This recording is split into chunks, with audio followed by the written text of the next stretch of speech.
So ఏమన్నా ఊరుకుంటారు కానీ పవన్ కళ్యాణ్ గారిని అంటే మాత్రం అసలు ఫస్ట్ స్టార్టింగ్ వీడియో వస్తుంది కదండి. సమస్య లేదు.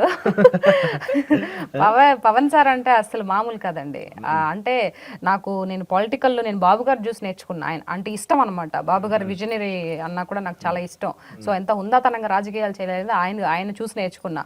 మేబీ బహుశా అందుకేనేమో నాకు ఏదన్నా బ్యాడ్ వర్డ్ మాట్లాడాలంటే కూడా నాకు నోట్లో రావు. అంటే నాకేదో బూతులు రాక కాదు, వచ్చు. కాకపోతే మనం ఎక్కడ ఎలా బిహేవ్ చేయాలి, ఎలా హుందాతనంగా ఒక రాజకీయంలోకి వచ్చిన తర్వాత ఎలా ఉండాలి, ఎదుటి వాళ్ళు అనగానే మనం మాట్లాడకూడదు కదా. కాబట్టి ఉందాతనంగా ఉండాలనేది బాబు గారిని చూసి, తర్వాత ఉన్న ఆస్తులు కూడా ప్రజలకు పెట్టి ప్రజలలో ఒక ఆనందాన్ని చూసి మురిసిపోతారు చూడు, ఆ తత్వం మా పవన్ కళ్యాణ్ గారిది. సో ఆయన చూసి నేర్చుకున్నాను అనమాట. ఇద్దరే ఇప్పుడు ఇద్దరు కలిపి ఆంధ్రాలో వచ్చారు, బాగానే ఉంది. కానీ మొన్న ఒక ఇన్సిడెంట్ జరిగింది. ఇప్పుడు మీరు టీడీపీని సపోర్ట్ చేస్తున్న, కూటమి ప్రభుత్వం సపోర్ట్ చేస్తున్న పర్సన్ గా మాట్లాడితే, నేను ఒక ఆడియన్ గా మాట్లాడుతున్నా జనాలుగా.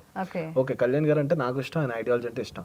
కానీ కొంతమంది ఇప్పుడు ఏం ఆలోచిస్తున్నారంటే నెక్స్ట్ వచ్చే టైంకి అసలు వీళ్ళిద్దరు కలిసి ఉంటారా, ఆ టైం ఇప్పుడే నారా లోకేష్ గారిని డిప్యూటీ సీఎం చేస్తుంటే బాగుంది కదా అని చెప్పేసి పార్టీలో కొన్ని బయటే ప్రచారం చేశారు స్టేజ్ మీద.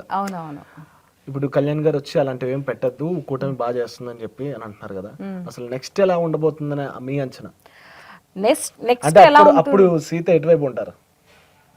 నేను ఎటువైపు ఉంటాను పక్కన పెడితే, బాబు గారు, పవన్ కళ్యాణ్ గారు, లోకేష్ గారు వీళ్ళ ముగ్గురి యొక్క ఆధ్వర్యంలోనే కొన్నేళ్లు మట్టుకు పరిపాలన జరుగుతుందండి.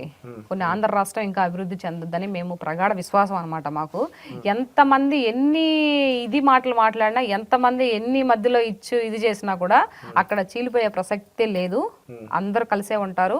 ఇవన్నీ ఉత్తత మాటలు, గాలివాన మాటలు అంటారు కదా. ఫస్ట్ వైఎస్ఆర్సీపీ కోరుకుంటారు కదా, ఫస్ట్ వీళ్ళు విడిపోవాలని కోరుకుంటారు. విడిపోవాలనే కోరుకుంటుంది కదా. అందుకనే కదా ఇట్లాంటివన్నీ మాటలు వస్తున్నాయి. డిప్యూటీ సీఎం ఇప్పుడు లోకేష్ గారు చేస్తే బాగుంటది, అసలు ముందు ఇచ్చేటప్పుడు అలాంటి ఏదో ఉంటే అదేదో ముందే రాకపోయిందా, మాట్లాడిన తర్వాత మధ్యలో ఎందుకు వస్తుంది, అవన్నీ ఉత్త మాటలండి. అందులో దట్టు లోకేష్ గారు కూడా చెప్పారు, మీరు అట్లాంటి ఎన్ని పిచ్చే మాటలు మాట్లాడొద్దని. బాబు గారు కూడా చెప్పారు, నాకు ఎవరికి ఏం చేయాలో నాకు బాగా తెలుసు అని. ఇంక మధ్యలో ఏముంది, ఇవన్నీ కల్పిత పాత్రలు.